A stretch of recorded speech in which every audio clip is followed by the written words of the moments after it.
और अब दिखाते हैं आपको दिल्ली के हौस खास इलाके का सूरत हाल। इंडिया डेली लाइव की टीम आज दिल्ली के हौस खास इलाके में पहुंची और जनता से समस्याओं पर बात की, साथ ही हौस खास इलाके की हकीकत भी दिखाई। एक रिपोर्ट देखिए।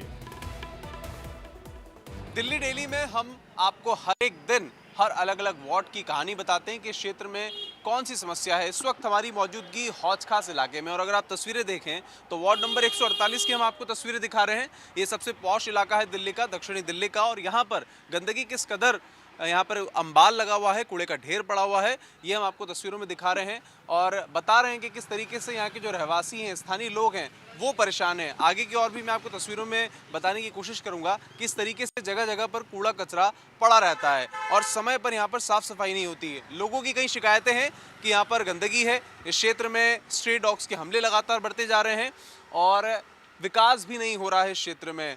पॉश इलाका है और ऐसे में लोग क्यों परेशान हैं, लोगों से बातचीत करते हैं।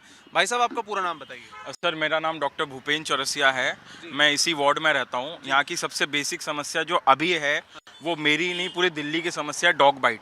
सर, मैं खुद एक MBBS डॉक्टर हूँ। मुझे 1.5 महीने पहले खुद एक जो है स्ट्रीट डॉग ने जो है वो बाइट किया है और ये 3rd डिग्री बाइट था। अगर आप कैमरे को क्लोज करेंगे तो देखेंगे अभी तक ये मेरी उंगली सीधी नहीं हो रही है। तो ये पूरे दिल्ली में, चूंकि मैं सफदरजन में भी काम कर चुका हूँ, हर दिन 2 से 2.5 हज़ार वहाँ पे इमरजेंसी में डॉग बाइट के केसेस आते हैं। दिल्ली सरकार की तरफ से, MCD की तरफ से किसी भी तरीके का कोई वैक्सीनेशन डॉग्स को नहीं किया जा रहा और ये एक बहुत बेसिक समस्या हो गई है। और आपको पता है रेबीज़ जो है वो 100% मोर्टेलिटी वाली बीमारी है। एक बार अगर रेबीज़ वायरस इन्फेक्ट करता है तो मौत ही मौत है और कुछ भी नहीं है। तो मुझे लगता है MCD को इसको लेके कुछ करना चाहिए। आप लोग शिकायत नहीं करते हैं MCD? सर, हम लोग काफ़ी बार शिकायत कर चुके हैं, सब कुछ कर चुके हैं, बट यहाँ पे जो लोकल पार्षद हैं वो आम आदमी पार्टी के हैं। MLA सोमनाथ भारती जी आम आदमी पार्टी के। तो जो केजरीवाल जी ने कहा था कि आप MCD में मुझे एक बार मौका दीजिए, मैं कुछ अच्छा करूंगा, ऐसा कुछ होते हुए नहीं दिख रहा। अब आप देखिए, आप सफाई की बात करते हैं, इनने कहा था हम कूड़ा हटा देंगे।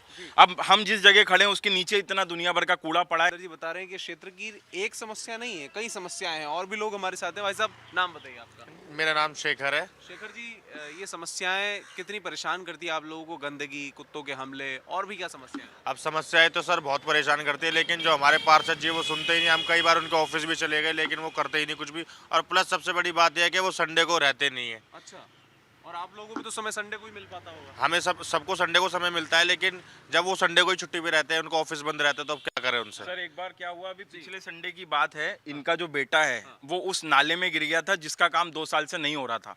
तो हम उसी आक्रोश में गए थे और वो सर नाला अंदर 50 फीट का गहरा है। अगर वो थोड़ा और गिर जाता तो वो नीचे अपनी जान से हाथ धो बैठा। उसके 3 टाके भी आए थे, ये सोनू जी हैं। हम जब गए तो उनके फादर ने कहा संडे है, आज पार्षद अवेलेबल नहीं है। तो मैंने कहा इसका मतलब संडे को लोग मरते रहे, आपका पार्षद आम आदमी पार्टी का अवेलेबल नहीं रहेगा। आप इनसे पूछ सकते। क्या हो गया था? क्या कमजोर था पुलिया, नाला कमजोर था? सर, टूटा पड़ा था, वो पूरा गिर गया था। वो पानी की वजह से नीचे नाला जा रहा है ना, जो उससे नीचे पानी सारा नीचे चला गया था, उसका निकल के एकदम सारा नीचे गिर गया था नाला पूरा एकदम।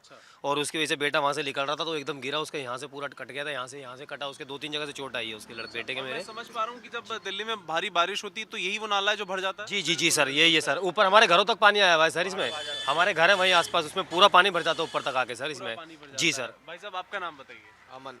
अमन जी, आपको क्या लगता है क्षेत्र में और क्या समस्याएं हैं जिनसे आप लोगों को दो चार होना पड़ता है? सबसे ज़्यादा डॉग की है। अच्छा, हाँ, डॉग हमले ज़्यादा करते हैं। तो फिर आप लोग बच्चे और महिलाएं तो डरती होंगी निकलने में भी। हाँ।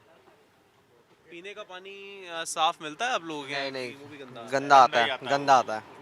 पॉश इलाका है फिर भी। हाँ, स्मेल आ जाती है सर, पानी अभी में। पीछे 3 दिन नल भी नहीं आया था। दिल्ली जल बोर्ड ने ये बोला था कि भैया नल नहीं आने वाला, उनने तो नोटिफाई कर दिया। बट अब एक नॉर्मल आदमी क्या करे? और हम कहते हैं कि दिल्ली जल बोर्ड का भ्रष्टाचार खत्म हो गया है। दिल्ली जल बोर्ड में भर भर के भ्रष्टाचार है। आज भी अगर पानी का टैंकर मंगाना है तो 2,000 2,500 पर टैंकर आता है। तो ये बहुत सारी प्रॉब्लम है जो बीजेपी गवर्नमेंट में भी थी, अभी भी है। और मुझे लगता है जब तक ये बेसिक चीज़ों से निजात नहीं मिलेगा, हमारा देश तरक्की नहीं कर सकता। कितने दिनों से आप भी परेशान हैं ऐसी समस्याओं से? क्योंकि कुत्तों के हमलों की समस्या बहुत बड़ी बन चुकी है। समस्या है, रोड बने हुए नहीं है सही ढंग से, सब टूट फूट हुआ पड़ा है। ये सारी दिक्कतें हैं। सड़कें भी टूटी हुई हैं। सड़कें भी टूटी हुई हैं। इनके बेटे को चोट लगी है, वो सड़कें टूटी हुई हैं। अच्छा। नाले के बराबर की अब वो बन रही हैं। उन्हें भी बनाने में भी काफ़ी टाइम लगा दिया इन्होंने, साल भर लगा दिया कम से भी कम। अमूमन ऐसा देखा जाता है कि जो पॉश इलाके होते हैं वहाँ तो डेवलपमेंट होता है, यहाँ पे क्यों नहीं हो पा रहा? यहाँ कोई ध्यान ही नहीं देता इन बातों पे। ध्यान ही नहीं देता है। तो चाहे जो जनप्रतिनिधि हो, इस क्षेत्र के पार्षद हों, विधायक हों, जनता ने उन्हें चुनकर भेजा, एमसीडी हो या फिर दिल्ली विधानसभा, लेकिन उनकी सुनवाई नहीं हो पा रही है। कूड़ा करकट इस क्षेत्र में है, कुत्तों के हमले लगातार बढ़ते जा रहे हैं, सड़कें नालियां टूटी हुई हैं। ऐसे में लोग परेशान हैं, हैरान हैं कि हमारी बात कब सुनी जाएगी, क्योंकि हम लगातार उन लोगों को वोट देते आए हैं जो विकास के नाम पर हमारे पास वोट मांगने आए, लेकिन हमारे